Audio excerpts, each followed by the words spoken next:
Welcome to the reading of the 13th chapter of the book, The Secret Door to Success by Florence Scovel Shinn. My name is Nse, and I'll be reading this along with you. So go ahead, grab yourself a cup of tea, cup of coffee, or water, get comfortable, and let's jump right in. Chapter 13, Rivers in the Desert. Behold, I will do a new thing. Now it shall spring forth. Shall ye not know it? I will even make a way in the wilderness and rivers in the desert. Isaiah 43 verse 19. In the 43rd chapter of Isaiah are many wonderful statements showing the irresistible power of supreme intelligence coming to man's rescue in times of trouble. No matter how impossible the situation seems, infinite intelligence knows the way out. Working with God's power, man becomes unconditioned and absolute. Let us get a realization of this hidden power we can call upon at any moment. Make your contact with infinite intelligence, the God within, and all appearance of evil evaporates, for it comes from man's vain imaginings. In my question and answer class, I would be asked, how do you make a conscious contract with this invisible power? I reply, by your word you are justified.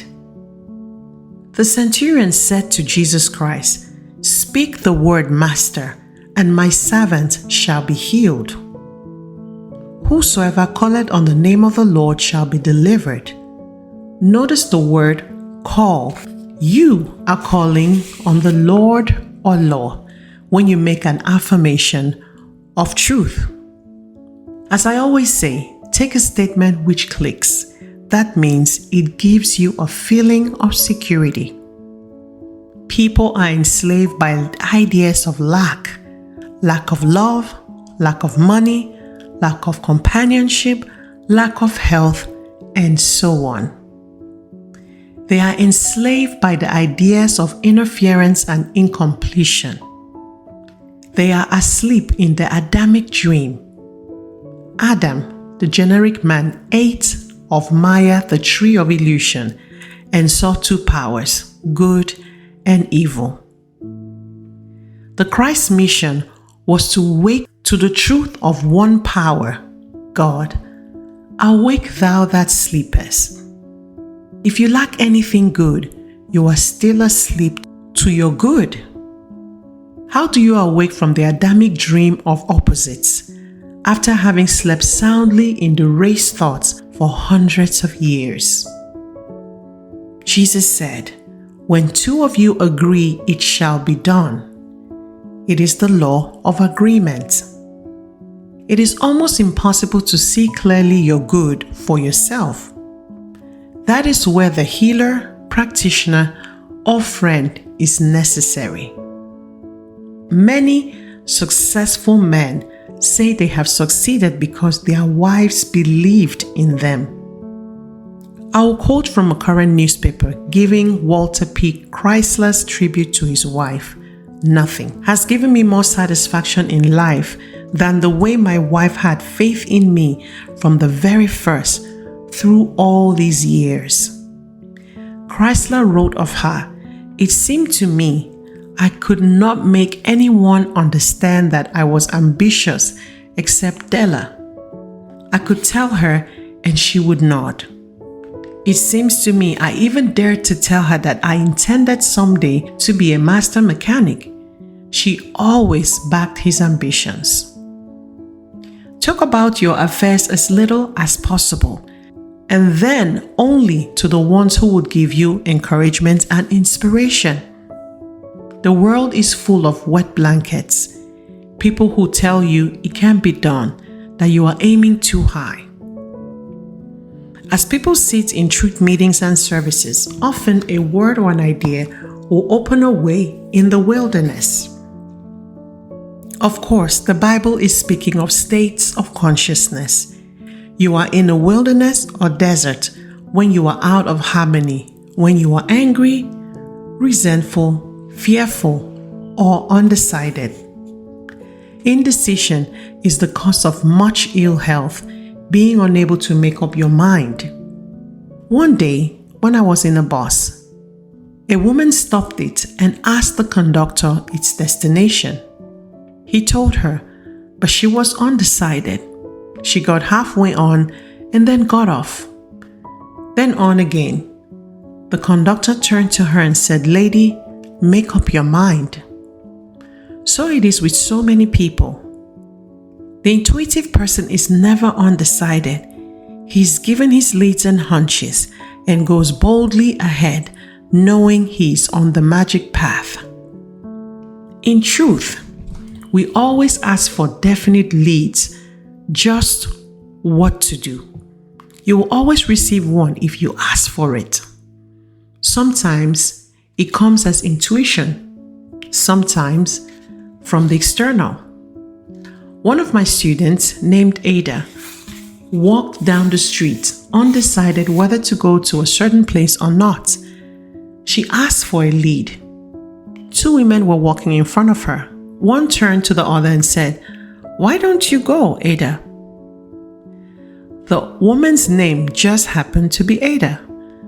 My friend took it as a definite lead and went on to her destination, and the outcome was very successful. We really lead magic lives, guided and provided for at every step, if we have ears to hear and eyes to see. Of course, we have left the plane of the intellect and are drawing upon the superconscious, the God within, which says, "This is the way, walk ye in it." Whatever you should know will be revealed to you. Whatever you lack will be provided. Thus said the Lord, which maketh a way in the sea and a path in the mighty waters. Remember ye not the former things, neither consider the things of old. People who live in the past have severed their contact with the wondrous now. God knows only the now. Now is the appointed time. Today is the day. Many people lead lives of limitation, hoarding and saving, afraid to use what they have, which brings more lack and more limitation. I give the example of a woman who lived in a small country town. She could scarcely see to get about and had very little money. A kind friend took her to an occultist and presented her with glasses, which enabled her to see perfectly. Sometime later, she met her on the street without the glasses. She exclaimed, "Where are your glasses?" The woman replied, "Well, you don't expect me to hack them out by using them every day, do you? I only wear them on Sundays." You must live in the now and be wide awake to your opportunities. Behold, I will do a new thing. Now it shall spring forth. Shall ye not know it? I will even make a way in the wilderness and rivers in the desert. This passage is meant for the individual. Think of your problem and know that infinite intelligence knows the fulfillment. I say the way, for before you called, you were answered. The supply always precedes the demand. God is the giver and the gift, and now creates His own amazing channels. When you have asked for the divine plan of your life to manifest, you are protected from getting the things that are not in the divine plan. You may think that all your happiness depends upon obtaining one particular thing in life. Later on, you praise the Lord that you didn't get it. Sometimes you were tempted to follow the reasoning mind and argue with your intuitive leads. Suddenly, the hand of destiny pushes you into your right place, under grace, and you find yourself back on the magic path again. You are now wide awake to your good. You have ears that hear your intuitive leads and eyes which see the road of fulfillment. The genius within me is released. I now fulfill my destiny. This brings us to the end of the reading of this chapter of the book, The Secret Door to Success by Florence Scovel Shinn. As always, I'd like to know what resonated with you as you listen to the reading of this chapter.